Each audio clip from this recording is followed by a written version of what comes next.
Gambia news and politics. Pamanyul kontong kadati ba alaji Sambu Kante, ba alaji Ngansundin Keita, ba alaji Jobu Kante, Kalifo, ba alaji Mukhtar Suare, Jara Baro Kunda, ba alaji Yaya Sise, ba Malafi Balde, anim fama tomal be, baba nyolo aldasuba. Nimbato don simbaring lu fanan kontong, ngadati mbaring alaji Moro Balde, mbaring jilen wandifa jilen Sonko, mbaring alhaji Momodu Kumfir Sise, anim mbaring tomal be, mbaring nyolo aldasuba ngal kontong. Badi wala nimbato don sim kotol fanan kontong, ngadati alhaji Bajamba Bojang Burfut koto nge kontong. Alhaji Seku Maje Suare ta Seku nge kontong Jara Baro Kunda. Alhaji Usman Dabo koto Usman nge kontong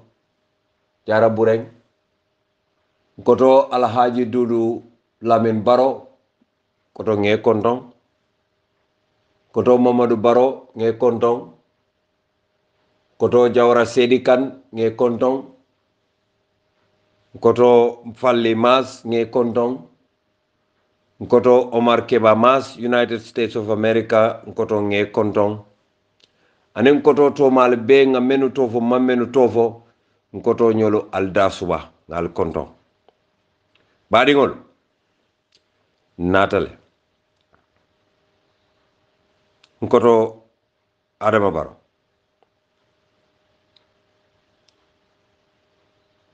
Allah Ta'ala de ay mo danka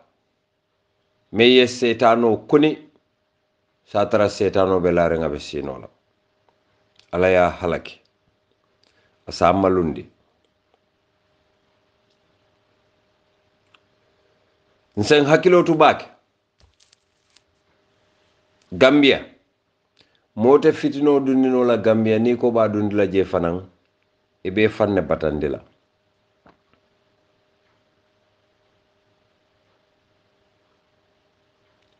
Al-fitnatul na'ima lana Allahu man ay qazaha aw lanatullahi ala man ay qazaha.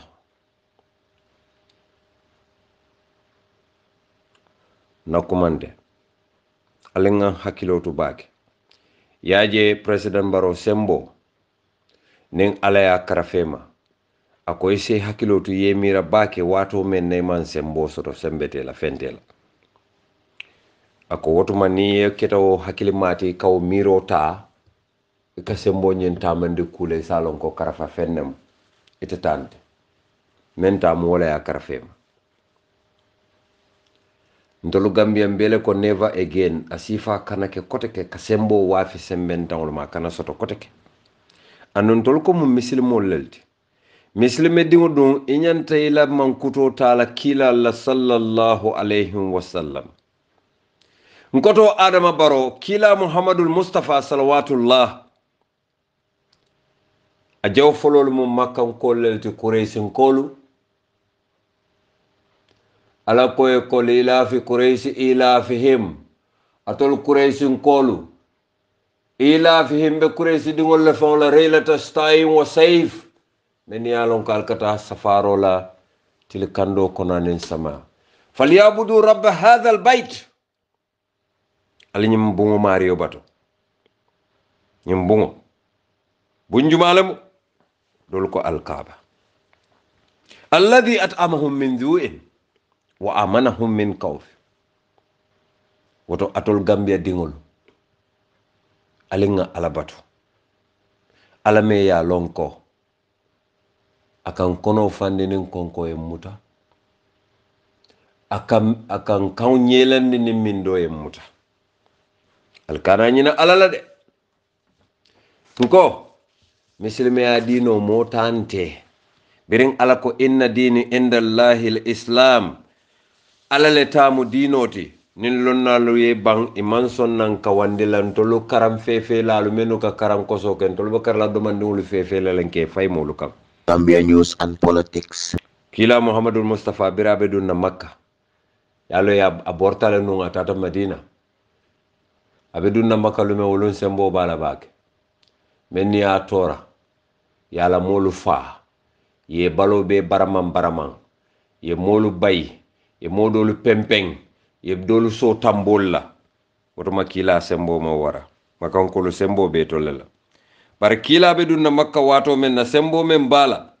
a sembo warta bake wolu men diyata be wala kala de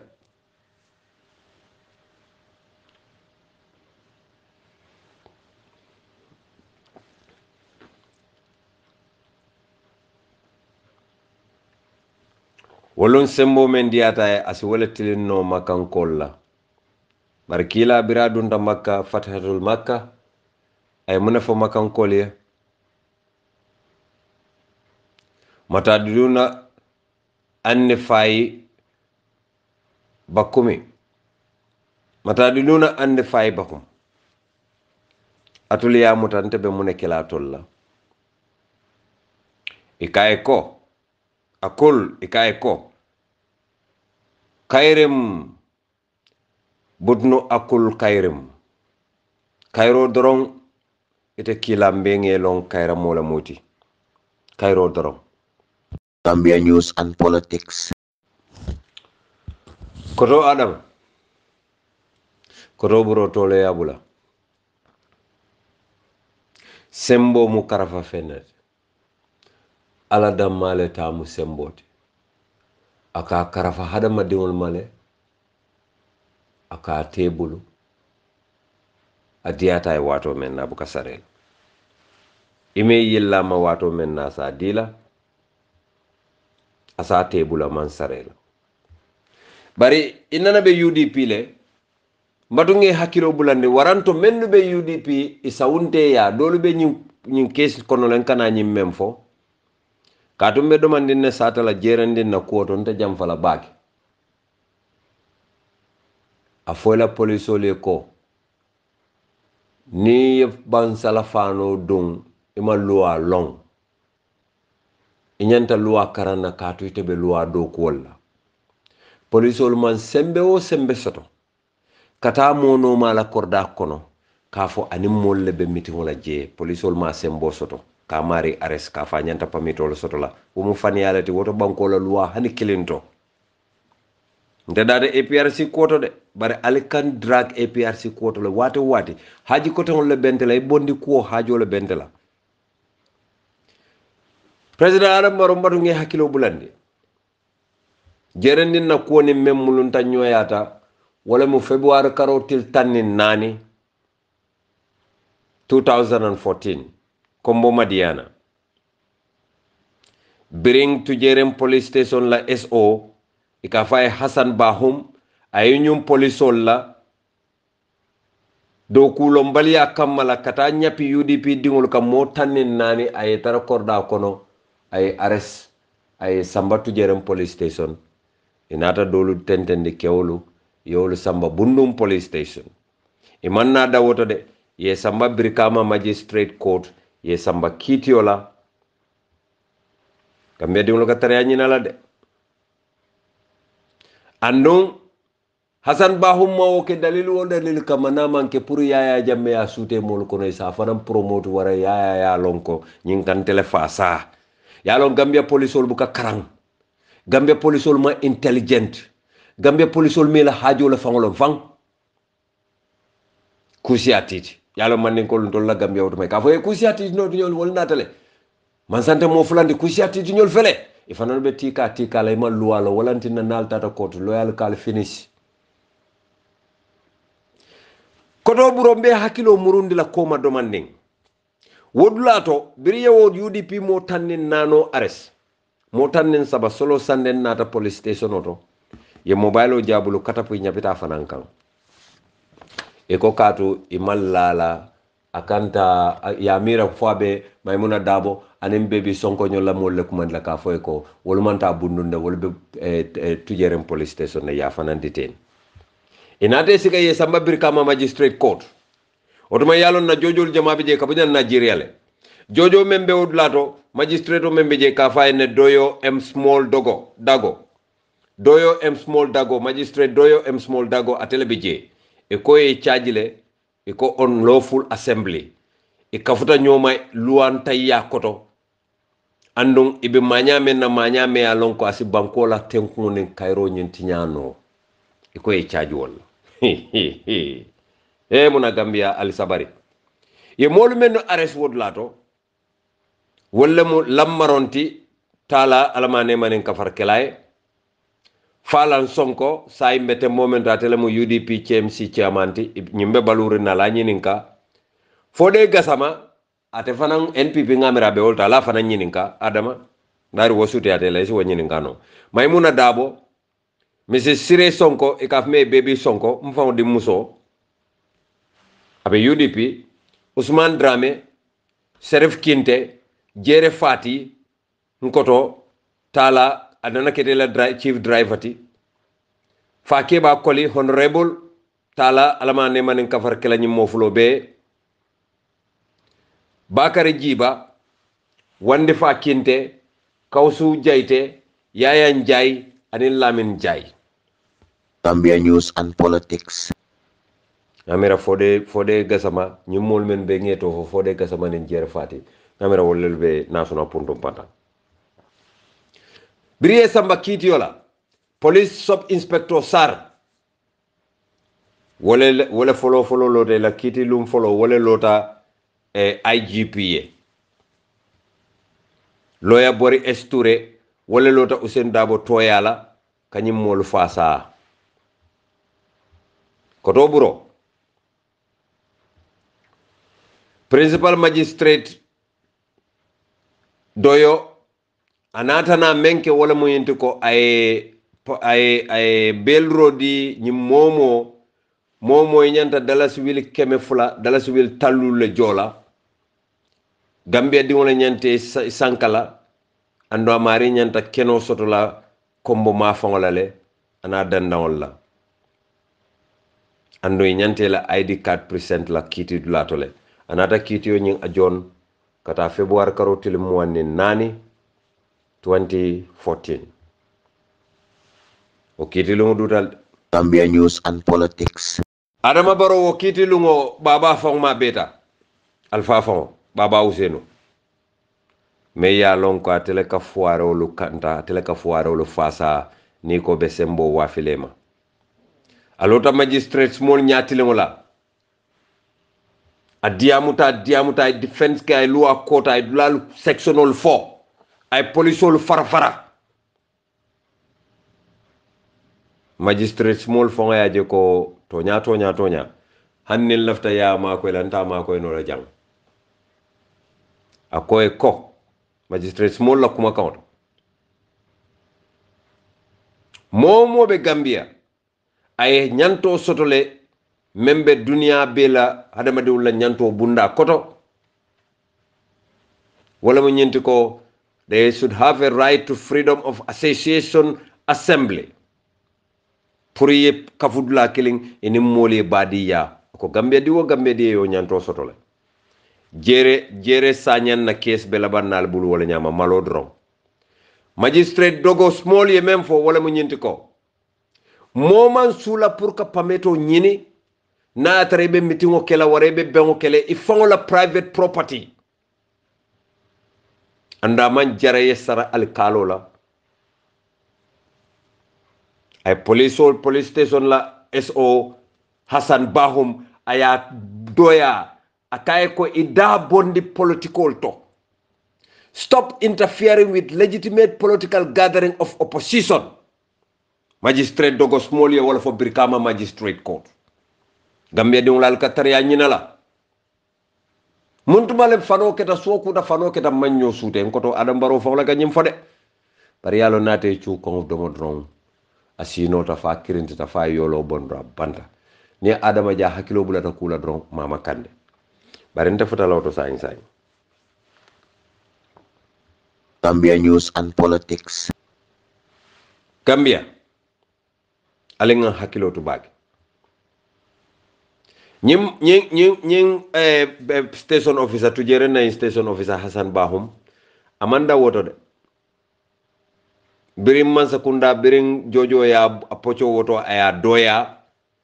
akam fata UDP la Amadou Diallo bato konko o fana be on kala korda kono atata o fana no ma o fana arrest ako man pameto ta Alhaji Usainu ya kuma kan mai aya kumande akay ko aya bula immediately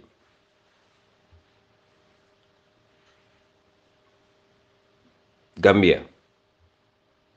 alenga hakilo to bake wodro fanan ya itandi tujeren police station la ko kiti fulala kita nyin sifala yalon Gambia bele ko Angleterre be nyame malon foy ka fali ne foy bu ka fali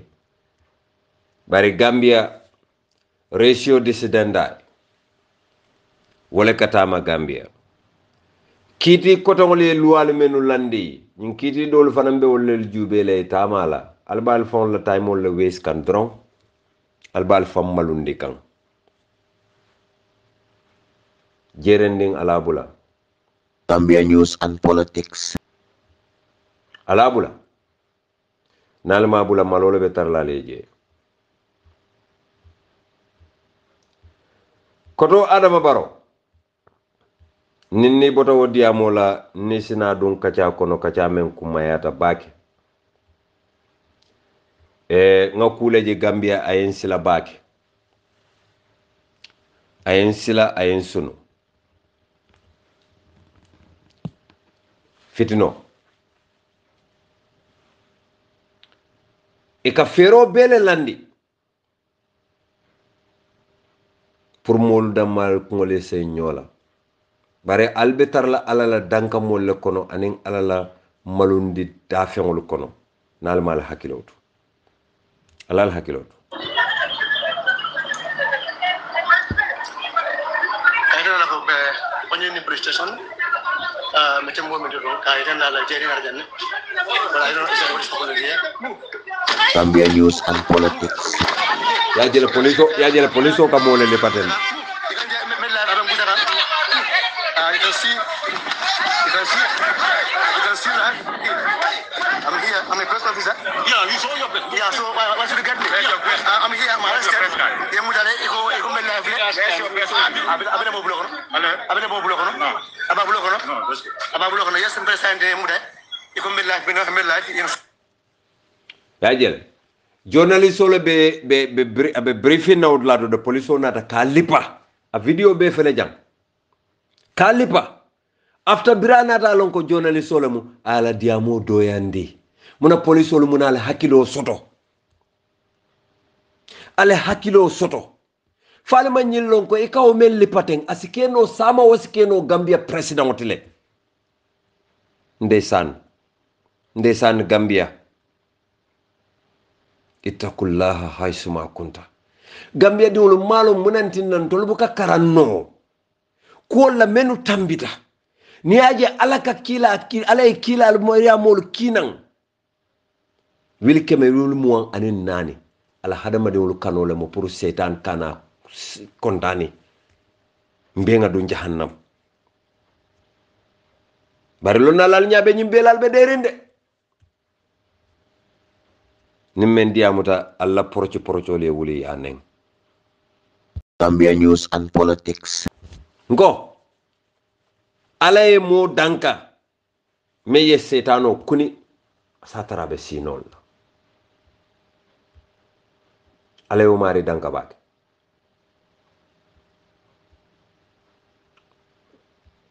setano mambetea mennu ka wulendi mennu ka kuni mennu ka sembo diala al bebe malula alla malo ate dandula sotola albala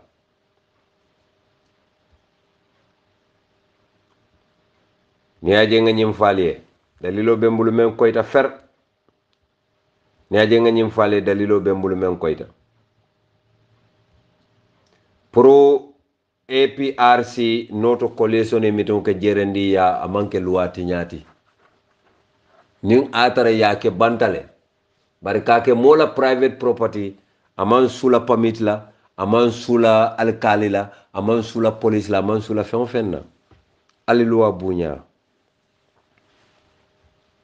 ali se sambano kitiyo la kafo e ko almanyan na partiyo la logo use la nin ayatara yetonye ndirolake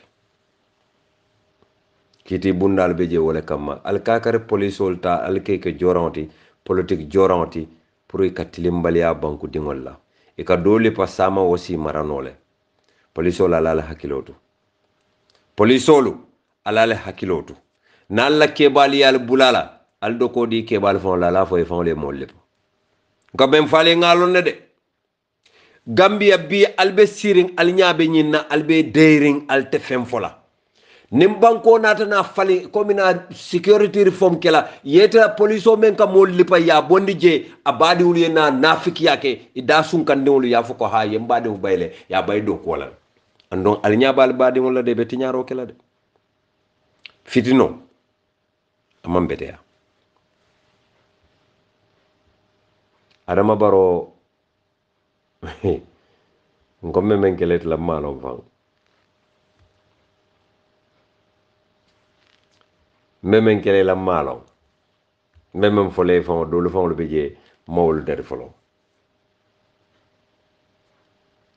ning atara IEC mu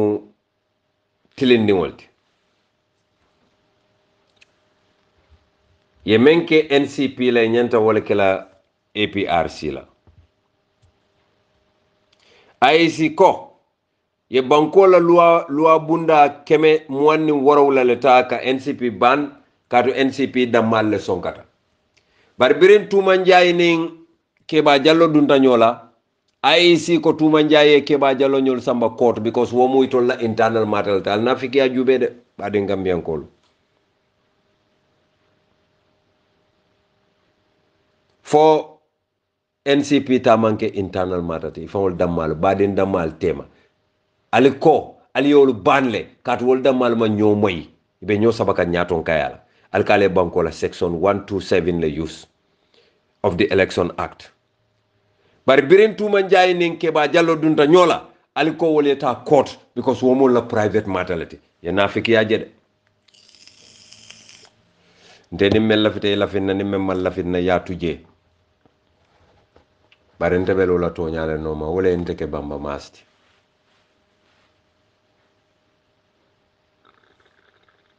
Gambia alenga hakilotu baki ni wati kundin kono nga kibarol soto ko Adama Barrow atele Abdoulaye Sanyang yamari puraye bank kafme Sky Bank puraya fole alaji konte daba nani la accounto nyin freeze kabulo la kodo kan hey Adam billahi nka sal jele barite sifa nana man soto Gambia News and Politics. Adama Barrow alako alisila mola menka nyina kununna wote sama ni bola Adama Barrow iman jara hanika ke sise bundu ka kanta si jol iman jara wala fawla Adama nying alaji konte nyine ke parendi nu nyine ka ko be ke bar bimbe diamula Gambia no le de bimbe ka jala baake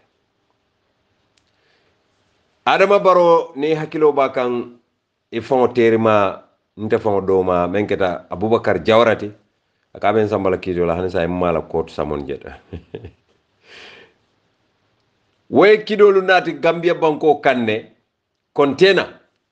me ya lon ko ay banko la loi tinya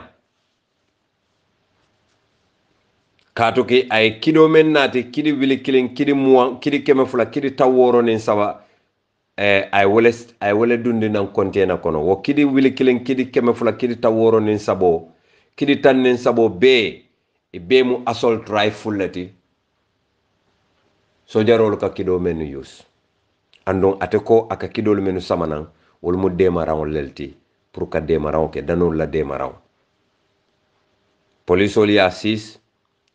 carton keme fula carton tallulu nim fula ay wala nati police oli kiskisiro mount bari biriye kiskisiro mount Adama Barrow imam Abubakar Jawara la account of freeze ni ko alaji konte ko moni laundry kaka walake muna ne bala account of freeze lal kiskisiro ke bari ali walake Abubakar Jawara taala rule for one should be rule for all. Adama tiling Adama enin alabe bennale manso membe falate sarlela. Gambia News and Politics. Ngaje Inspector General of Police amon taiga ma fintita nang akoy kiskisro jele man fenje isi Abubakar Jawara mutamen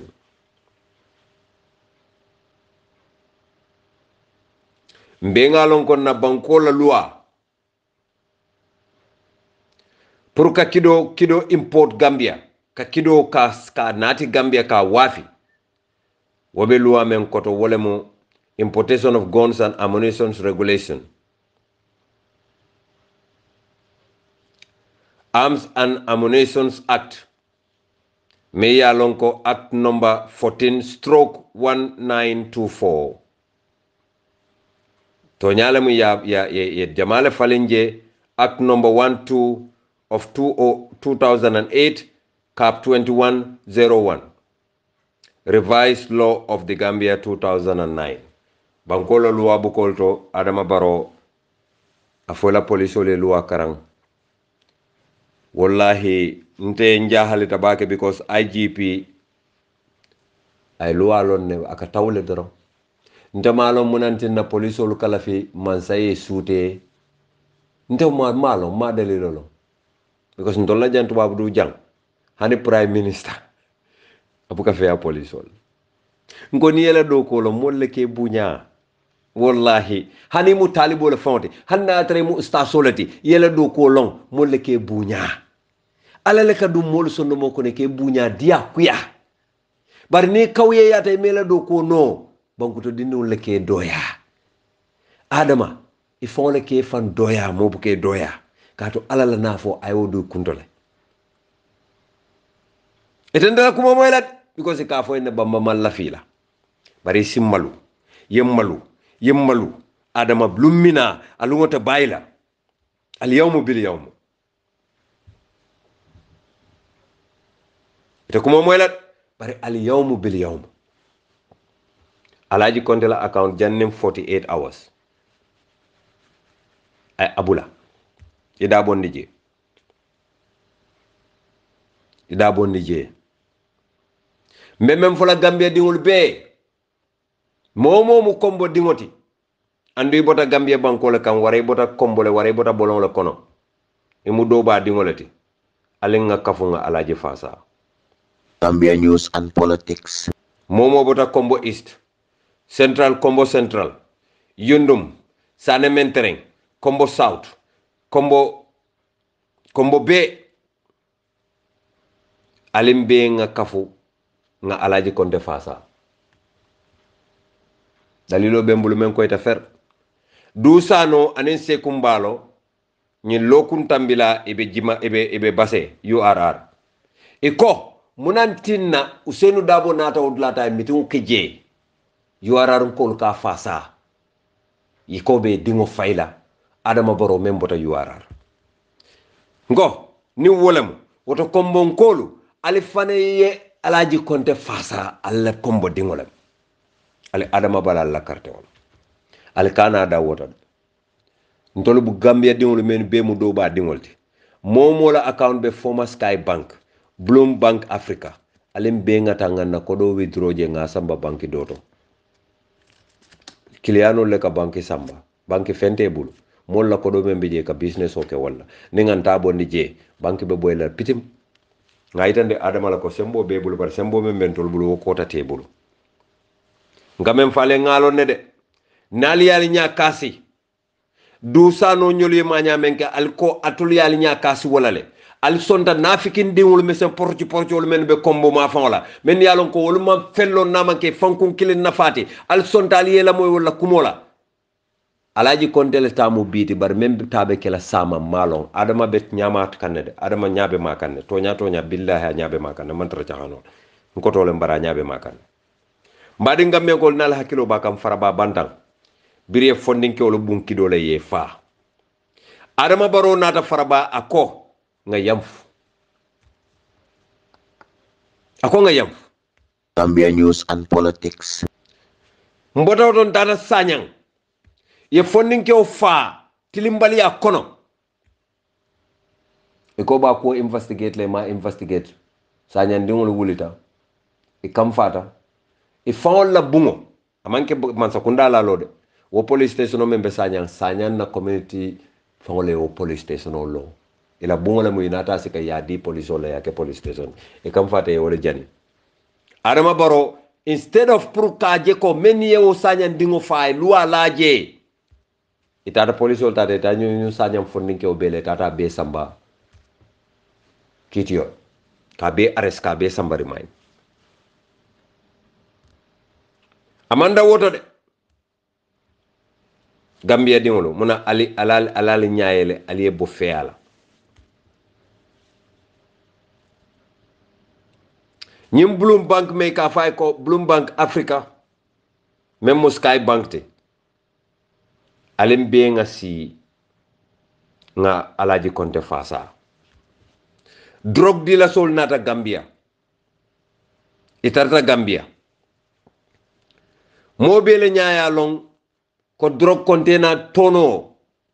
wala kon ton Gambia munal fe abula adama barobe derin tek sa in sanyi mume o container o yemanta moma o kalangolo mbewto kulundo nata sembeta saro abebe farin drokola ya be penturu Gambiale adama barobota be kalama Gambia News and Politics. Pate, he is the most informed Gambian I will have on the way dente akonye ko bamba I'm the most informed Gambian momen ka kibaro soto katambi ntela man soto Gambia adama baro e wolof o drog container bota Gambiale kulum famu mewo itata muta bakono Senegal sol ya muta bakono andum businessman ol menube adama baro fasa kan wollel tam nalen so simol toluf adama baro mawol samba kitio la mawol la bank account freeze de barako alaji konte tonya ika dendi ko lu sanye ika fengol be sanye bari ni mante fasa ko be Ousainou Dabo fasa la mbe foire yandi la Gambiale adama baro nyine fo alaji konte billahi wallahi tallahi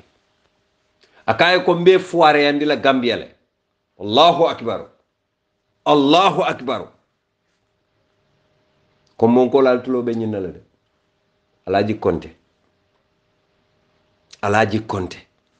me ya lon ko hani sio abuka tora ate ko abe kamfari wo kama because woka Ousainou Dabo le fasa yaji adama baro be tarla tenne nay momoje Ousainou Dabo bala ka bala fato janile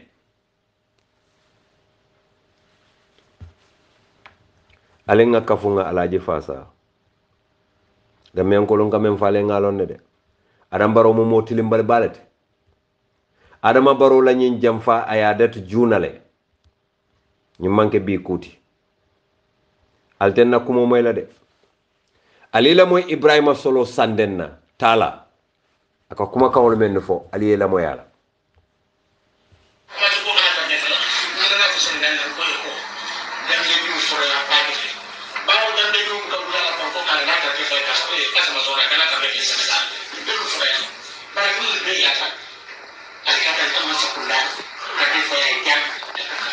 Gambia News and Politics.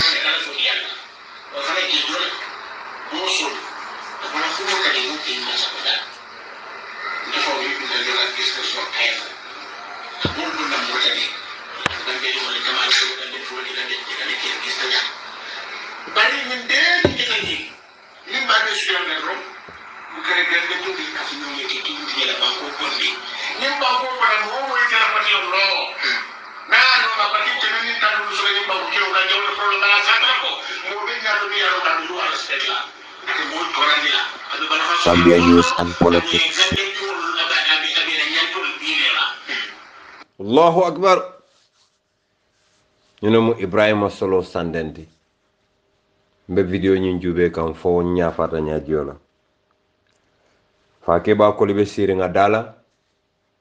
Jere fati be siri nga dala. Lammaron be siri tonkon la. Fatuma Jawara be siri nyin be fatale na manke Fatuma Jawara. Ani moko to men be bonko. Solo Sanden ko Gambia di ngul foreyata baake.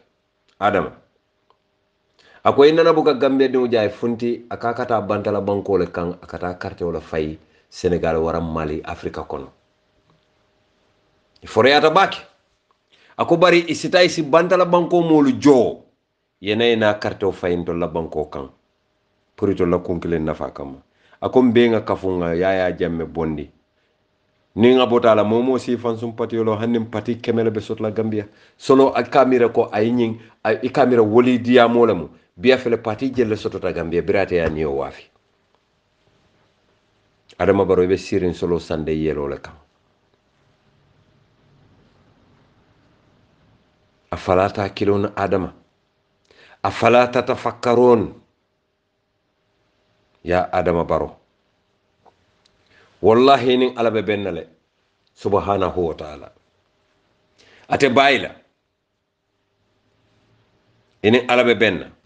Gambia News and Politics. hata zurtumul makabir Adama folume bulata kaburo kono lume ye bade iko Adama Barrow ya bade le Adama be ala lonno nka fali enne de alkamira fo feya ko le mo bari wallahi alaman hadamadin dada feya kama afasibtum annama kalakinakum abathan wa annakum ilayhi la turja'un alako fo aliya mira ngal dada feya la kama ba alaman hadamadin dada feya kama de alitonya sabatindi banko kan alkana bataro fasa wala tufsidu fil ardi alkana bataro fasa Gambia banko kan ala nya ballale alkana fo ma falede ala nya balla alkana bataro fasa nka moy dolla ay audio findinde video ako UDP wolle naso fay foni iko ya fay baytul layle mobe yalon ne ko baytul lay ni UDP te ñola UDP be mu ne nasi fay la baytul lay be Casamance nkoy ko mole ya fonya konye ko bamamas nkay nam akonye ko mbe fenne kile na nkay munemu akonye ko yalo mbiri be fenkele nana ko le ko molbe wuli ya sifal moyla nkay akonye ko wuli ya detle ka funti nkay wol metel ka funti nkay ko Gambia dingolu nyante hakilo to la baake because mole ya mira wuli ya fo atemu keyalati hani keyante fanti nyalam anem fammalundo alte molla kumo moyla de barimbe kukilin na folali baytullah ni watin kono anem faba kar nyolle be nyola anin Adama Barrow Gambia News and Politics. yalo walantinna alinga tonya fasa ya jate dammale be labanna ngakilo baka nen do fana be diamo la telefono to akonye ko kadimu rasul kayna ba akonye ko akonye yaje e kamol la wuliya fol men fo ya datele nkay meta kande muneketa akonye ko audio be mbulu mbala moy kam be ka jelele fo fo ka wuri nkay munemu appelem fana nga moy akonye ko kenni dole mo akate benu UDP wato menna akete ba mamasle la moy akotuma nite diamuta foy ko kumbo nate ite kumbo kan moy durate ka kamfa aka UDP jawlu bane ako bari sayin adunta NPP ayaje ko atul ka wuli yalaf ako nyebiri ngawla moy jele telefon malo be kala nyame ko mata bari nyene ka wuli yaf nyene man kendea ndana mamba mamasla audio moy waram video ako kumbo dame ngaye yalo ne menketa wa ko nye ngaye yala ka sa onda NPP la ko ha ngaye NPP lo da fan yalla alota nafiki yalla nkaye ko faniya o kawo foje wonde kasiti kamolu fayni ñokam fana wonde kasiti kamolu tiñake tenkeren wonde bulu kasiti ngaye bari a mistake tale ngaye ko aka mella moy men ka kumbo womu suntu dammalete because suntu turele ka audio de da kumbo wota moy alaji Usenu ñol soron amalla fi ayo tofo because ani wobe ku kilinna ayo kenteti bara nana mante la moy audio to waram video to be kumbola dame na keta man siya aduna audio siya na video siya sike non kumboto dula dot bara te mante la moy imaja be faniya fo kam modo yala faniya kala mutante man ba kala mafan nte malom fan ka da anana diamuta because nte buka poroci la moy ñaki ñe nga dati kala moy dron ka faale ka kuntu la nga delete andu wotuma whatsapp ul man dati sila te kante la moy min tole nka kumbo dame because wotumo ndoluka menu dada wonte whatsapp tide sila kala moy min to because nte ka diamu radio lot yaje wala na nyantan hakilo tula baake mbe carte fayo mba folaliye jannabe datila ñin carte fawo men ka ñaati lengal mberi sol folaliye jannabe datila pour ali ala hakilo tulato adama barobe boyla damenu to mbewol la folaliye adama barobe boyla banjun esa fal ba danna jela abe boyla KMC abe boyla Kombo South abe boyla Birkama abe boyla Kombo East abe boyla Sane Mentereng abe boyla Busumbala abe boyla Fonyi abe boyla LRR CRR nasi ñoo sabano je asi boy je fanan URR nasi ñoo saba jasi boy no je fonto abota dame mama kan defon sa dan no je North Bank adama be boyla je abe humiliate sifa sotla be malunde sifa sotla incumbent nanata sotla Gambia la tari kokon adama baro même fo la foñi collier pour kamakato bay ma jolani makati bayolonde alal tulotu nakumoto ñi manke politique kumati e bal no malale bal bayndi la landu bal torala al séparé o kam menu ko noto alliance e bal bayndi la bal torala niaje nun ton tolnal ka problème o soto fa bakar le bal la kafo kono anala molu wolle kan nal fayni ñoka wolle mun nal tema nafikolti anin na molu menu bota UDP itata NPP wolle mun tol fanana nafikolti sa ñin nafik fulo le kafuta ye kafu kilingolo etolle mu jiolu menu ka bodula kiling wolle jiolu menu ka bori dula kiling wolle kata bor jibor ding ko kiling kono kata fay ba kono ñulle mu kilingoti foñi alinga ke kilingoti alinga adama baro nim fa bakari malundi nko ñimu makati bay carte fayolati alnaali kafu UDP ma ali alla carte di UDP la nga fa bakar tenkereng ani rambo nimben donna menube buloko wole ñaatilen kombola wole bukar bo faynan ka kombo walen menube kallaji wole ñaatilen kiyanna wole bukar bo farfara ka kiyan walen nim fa bakar ne rambo tolo anim fonkolu ni tole wuri nga jimo kosi nga kumale faale tende nali alla carte o fay dula kotento même man gagné because Cheikh Tidiane ndole mu bari Cheikh Tidiane te gagné la o koy tamale wallahi ate gagné ñin carte faw be mo fulale tema adama barole mu ani Ousseynou Dabo anno njigita Ousseynou Babo en dilal al nale kafu kanye laluma nali be si celebration o ke nyola nko muna ñun nafiko le NPP UDP ani APRC le fay ñokam ñun le yaya filindi nale hakilo bakang National Student Patriotic Union NAPSA Gambia News and Politics. Sidi Njay ñol le yaya jamme suku biraye kabire karmundo dinolu fa puraya lo biraya lo ay Sidi Njay le folo kala secretary ci apasenti ay wala ko do be domo to mandi ba soronna wotumo ye moto sang ya dila mfamara jiba le mula dry 40 mfamara jiba abota dobon kundale dobon ala nyinin kana be balure Sedin Jay wotuma abe sabatiring tumbul tamba yale tumbul tamba la muso bulu mama tamba nyimu din kurumbalti Sedin Jay nyolle Yaya Jammeh suku pray National Students Patriotic Union Law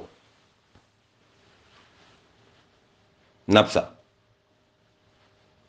ayela kodo be domo ning alani Yaya Jammeh te bayri Yaya Jammeh ya ka dingoleti tonnu Sedin Jay banda tara kasola bari Mamadou Saliou Sow abeo executive konole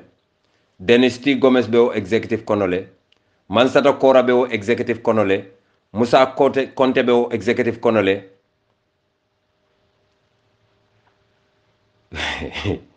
Bakary Bojang beo executive konole Aminata LBC beo executive konole o napsa ani mo kote wolonte be to fola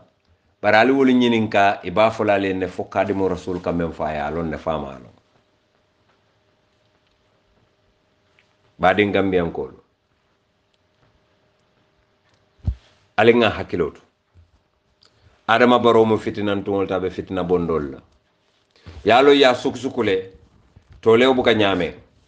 biri ya suksuku sabe dama fatale tep alinga hat adama malundi adama yembele jamfa alimbe nga denga malundi alinga adama balin na kartola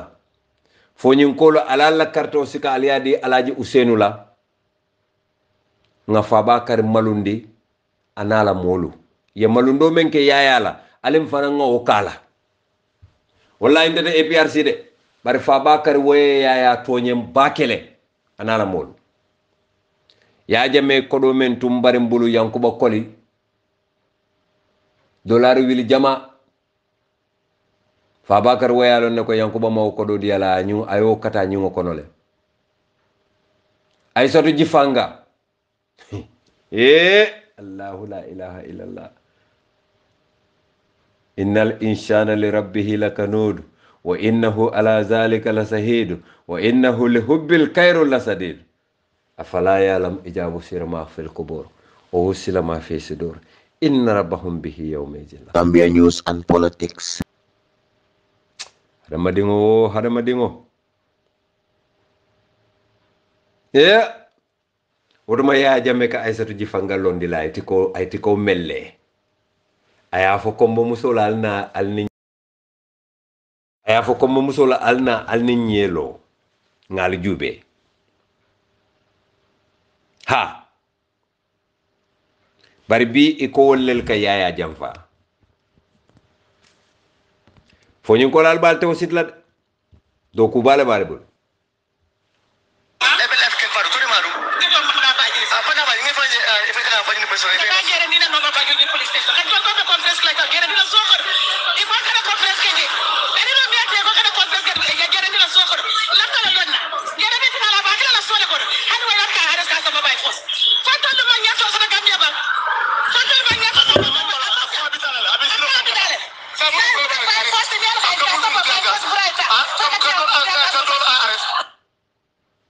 Ajele police le tia gaso fay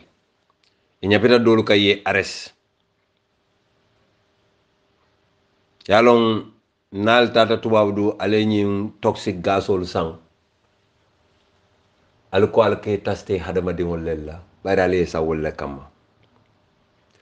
ngo fonyin kolu muna alifere sain ali bo adama baroto anim Fabakari nan la kuya be Fabakar la yasab yaje fonyin kolu nale hakilo baka APRC biral tata bolon kono yale attack manka mankunda adama baro bota kalam ay mo nekeje e jumale ares hanimo wala na biringaje ko Ibrahima Diba yewle kelendi kanillay njeleta ngo mennu kal suku ikal ni UDP kol fayni ñokan wala mal jaw fololti fa bakar ñol bare almalla bara jube fitna sifa membe APRCB abe manke fente foni ñaw ko ci romé alon ka ñana da be ka jobonde tombon de fenti nga fale ne tombon felta la life konole a feltale andon tombon fama yalon na feltale saying ay opportunity leje amam men soto yaya jamme bulu abe wala soto kan adama baro bulu tombon moto fama bukatara tombon bulu tombo e sanji jelle ke dibite yala hani moto saykulo ama soto ama sanno bari sa aka fo wilo le farantanko anyinata ko foñi nana soto tale anyinata ko annana ka fa bakar man sake dandanne innal insana li rabbih lakanud wa innahu ala dhalika lasahid. Gambia news and politics. Jonketa Mario fisir walloti bar wulonde kul faylalam ngimbe faliyenne yaje yela poroci li be wollel takay ko ilafta alni UDP le fayla ñokan ibe ferobe landilalde ngalene ko innahu yakiduna qaida wa akidu qaida kila ferol dada bare ala fanan kala ferol dada ibe la ferol dada kam bare ala fanan kala ferol dada Adama Barrow alaji konte la account within 48 hours abula ni ma abula mbe kumol le fole mente diale tuloye ila kullol bebe ma borente la bul abe tu wato do ben kanyale kasi doron koto yanin doko ya kamala bari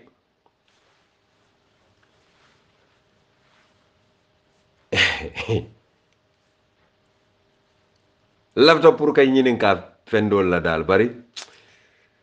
wato do ben ka kere Adama because dunia but anyway me ñinin kala asa silala le nde fellala kande asa membe France nde kuma la ka mbe ñinin kala la dron janning dimanche lo ni manjabi rosoto dimanche dialogue be dula bak iko kuto jusole bela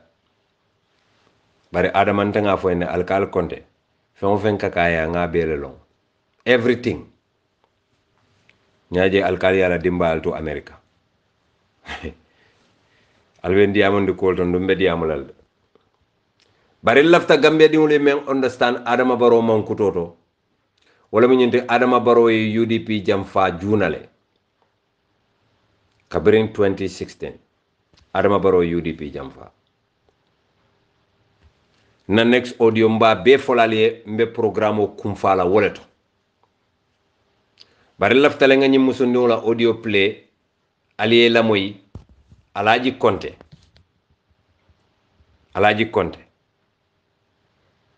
he Adama ite mo be ñanta alaji konte kele la foyte Adama Barrow badar sadia murunta nan ko te ken hakilo ko dolle ma ñing alaji kontia ni e fay Adam Barrow ele fo alaji konti la korda fam kono abuke laaji wato yaaje me ba trap ka anyalo molo pamendi ñol na dun tala su kono ani taxi le ka dunga ni wala ka finti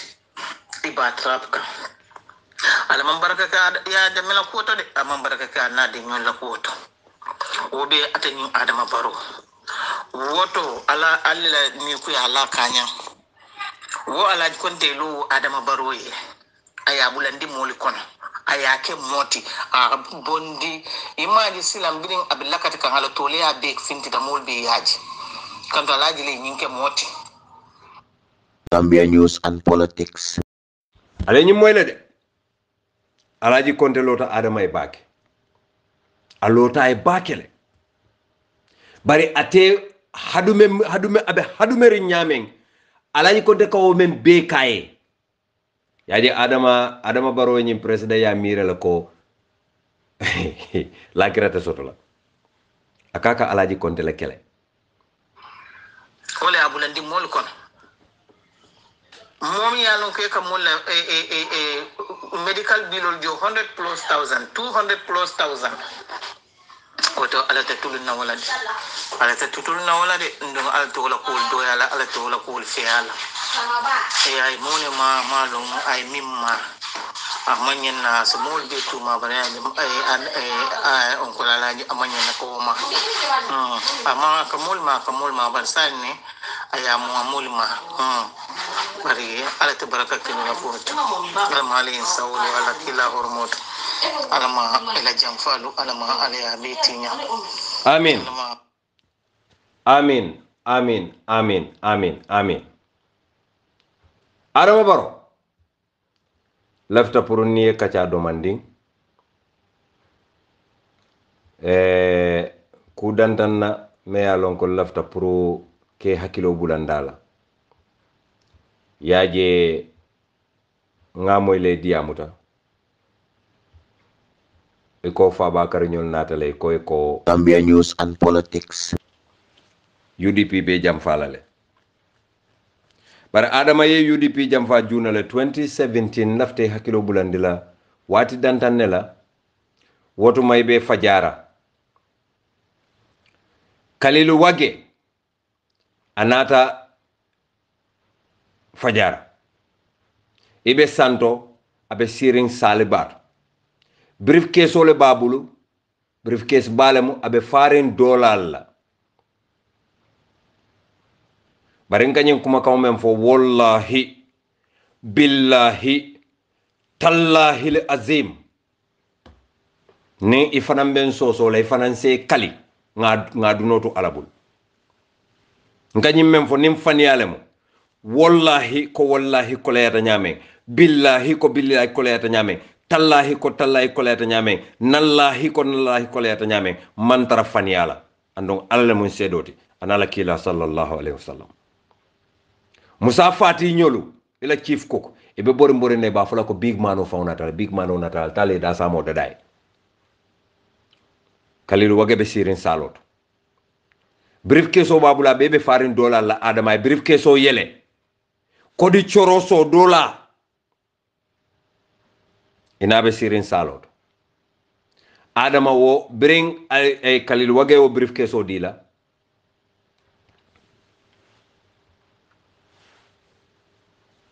alika même fo moliye Gambia News and Politics. alika même fo moliye wala bu ñinti ko Kalilu Wage ala fita pour ka alaji sankun silla la facture le sang adama munan kale ne ko Gambia be ba kelem fakele bari yow bribe muta Kalilu Wage bulu dalilo men kamma ay même fo wala mu ñinti ko iñante fansum patio lolale e kay bari fenten tol bulu ako en tol be fa salal aning Abubakar Jawara inata Hadim Gay approach pura fana ya dabula je adama bimbe kajala de yaje bunjaw membe Albert Market bala janni be futala former medical and health science sojarol be dame state guards ol be dame o bunjal labaw ni be bol na state bunjal labaw janni be futala Albert Market ani ni be bol Albert Market be ta state bunjam follow o bunyaw membe men nyaabe tilinde Albert Market la o bunyaw Kalilu Wage le a sang membe opposite Makati Square Kalilu Wage le a sang Adama Barrow itele ya mako e purayo bunyaw sang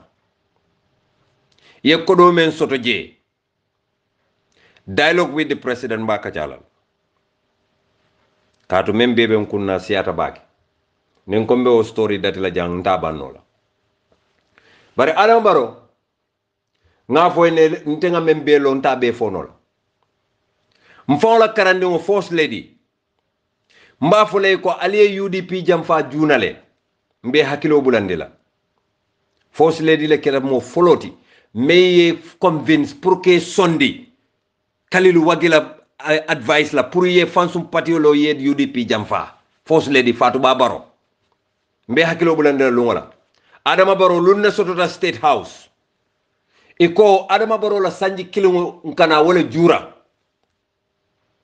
ikafo musome ko Fatoumata Jawara abe yaram bambale yola bula pray asobi kuntu Adama Baro nte ka kuma fonka sembentu yale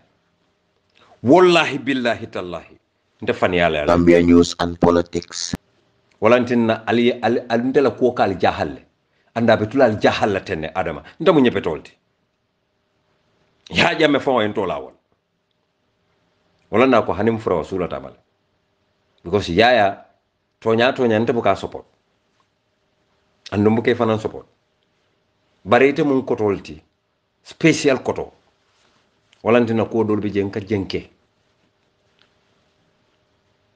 belon e di ko e boy fo man diaye Adama nka mira kunu na baki bari Fatou Baro bring Fatoumata Jawara yaram bamba yo mafo Fatoumata Jawara dibito do Fatoumata Jawara yaram bamba yalo nembe Fatoumata Jawara men ita Adama le yalo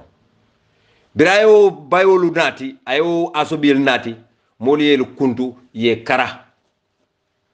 Fatou Baye je yo dendikol dum akonete mun ko siata o dendiko balale atata sto kono ayete Adama Baro la tisatol nati ako ñuni o dendikol bondi because nete mun ko siata o balale yo dendikol dum ando Fatou Ba konte nata be UDP la ndo wotuma molu man kuya Adama kale ne ko ale kanan toluma nale UDP mambal finish lale ala fo ñeni mbe fan yalla because State House also on November 2017 Gambia News and Politics ete Adama Baro Ami Bojang Alkali Konte Lamin Cham Wude Sise Albe Siring Fajara otumal man na State House e kay ko nko carte final la wala fango be dula ite Adama Baro enen sidin jaay nim Fabakar Tombo Njata mittale well before sidin jaay nata wato menna immediately after parliamentary election ro enen sidin jaay ñoje hani before that fang ina mitta etele sidin jaay ki pray Fabakar ñol nati Fabakar Yaya Jammeh ya fayna price Sidin Jai bay bara man Sidin Jai bay because nim Fabakar nen Sidin Jai tata State House wato wati inen envelope wala kaboje brown envelope afonye nimbe fan yalla andu wotumo etele mu UDP la lidati ndanga foyna Alhaji Ousainou Numukunda Dabo mfa yew ma wati I will come after you andu nimmina ntaye malemina taye barmaro ni wala mineka bade Gambian kol ngal tentu ngal jayi malla fi kame bi bari lafta ka audio kilim play aliya la moy ni audio ni Alhaji Bambo Alhaji Konte Alhaji Bambo Konte e kafme Alhaji Bambo lem atele ya audio ni nati bari ngaja e dol dimi baramante dimi qalu inna lillahi wa inna ilayhi raji'un badin Gambian kolu albadi Alhaji Bambo lem baro doron badin Gambian kolu Ousainou Dabo nyantaka dum kombo kono aram salum bari ala welcoming nying sangola sotota welcoming nyim baytale sambala sotota me yala ko Ousainou Dabo ay sangola soto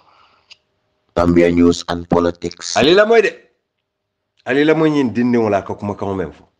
so ako aba commando kala UDP dum be dawo danding ela nyin welcoming nyim men e lafta pour ka banko tonko nano baby pour ka aram salum ka Dabo ben donna donc ñing welcome ñing iba baylale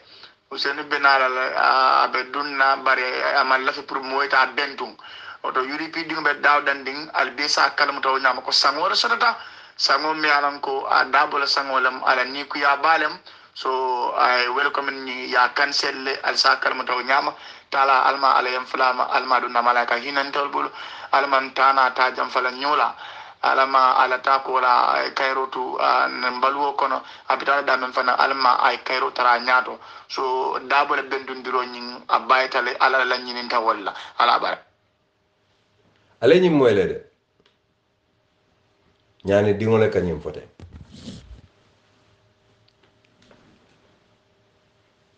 solo konte la alaji bambo dunia Gambia News and Politics. aka même fon fa malo ate laftale pour ka fo molié kanta alaji Ousainou Bendung because be silaring hadama de membe bennaje so pour ka molu filindi fote amira ni alaji Ousainou sango soto alaji bambole nyanta wo fala ban yalo molu menu kan fon ka diamo tol fon malon koy malon menu kele mo malon koy malon ñe mo jama bale batandi sako adama baro la nyim porci ndinglu men yalon ko ay microphone dila ay camera sanga ya dila do sarkulo le moto sa ya dila Allahu akbar bare ala kumo fone sawla daylo benta ali la mo nyindon ala bamboy maje ala man sa fonnan fire menge ay sango nyim fali kake adama baro sangoti kake te ala bamboy sangoti sango mete angania Ousainou Darboe ni UDP ala fele o sang kilingo a fele aya turn up kake baro sango te kake MPP be fele o sango to mo nani lulu woro e ban sinya kilingo adun ol ni mbaro mo yele kilingo ko ibari muso ba kilin fa kilin dingo kamo bil kuto say kadi mo kense wala ko be borlo ko le bar ndingo be bor kan taxi kono tari adum be badi ya chokol la tari ko e banka ka fe tema ploti gola Gambia News and Politics. mo mino do mo nyinda ka be ka fla to nyala ma to nyata no adade to ye nya ka si wala ye dabo ko la ye kelo ni fiti samba ko fela be tanin nani mboro fen fen na be silami ko le badi ku fasa bole yo ale bamboy sango ni men na nya UDP ani do dabo o sango maji ala fela yo le turn up ka ke baro ni MPP na te ale bamboy sango alinga nyonga ni ku kendo la alinga duwa nyo ku beto la o tano nga jamfo la nga mbori wala ngaro nga ni akato nyina mo kesoti alinga ku kendo ngania nko o man kana yu'minu billahi wal yawmil akhir falyaqul khairan aw liyasmut. Gambia News and Politics. Riko fo alalo nale Gambian ko lu nale kanna kumo lamoy wallahi alte batala dalilu dalili ngafo ngakuma kuma fo nga dalilu la sotala ni ajen kale mbuka poroci danku imi fo kumo le long moysi mo ko nyawnya nte adama ko nyawnya nte saya nta wo suti andila la fam nta suti andila badinna katu al mauti yatikum bastatan ntengalon ne ko kullu nafsin zaikatul maut ntenga wolonne ni la maw ni la ma bebe saya nene lale nyi kay alaji mambo menje aliyati mo le ma ba fata la fa fata bar biyata bete momenta kamula fele ko dunia kutole wuluta yaje nyamato sifa siata de inane me yilla memma ko ba sot la ni asoto nyamato le muite inane men soto ni fota la nyamato le muite anen sondo me kuranto ñun be mu nyamato la de lonna leaf ali ajele de badi Gambian ko akoyen amandimi aman kamfa biringa moy nkumata ka malon aka memfo mobu ka feya sayala katu saya ube mo bele kunna mbe mulun tawon lelti andum bebe saylale ala ko en ko ay sayale folo dada al maut kal maut al sayale folo dada wala hayata nata balu dada aka saya aka balu ke wala kono ay ke fewte ay ke mo balu ronte ay na saya bonda bala ay murfure yato ayna baluwo bonda balay mur fure yato ala dam male ka woke adama ye fan muru ndi mo lay talonna foni lume boyta andu ñim finkinde ya ibe mela ñin nad ibe mela ñim finkinde ya lal ala nga ñim muske bala moy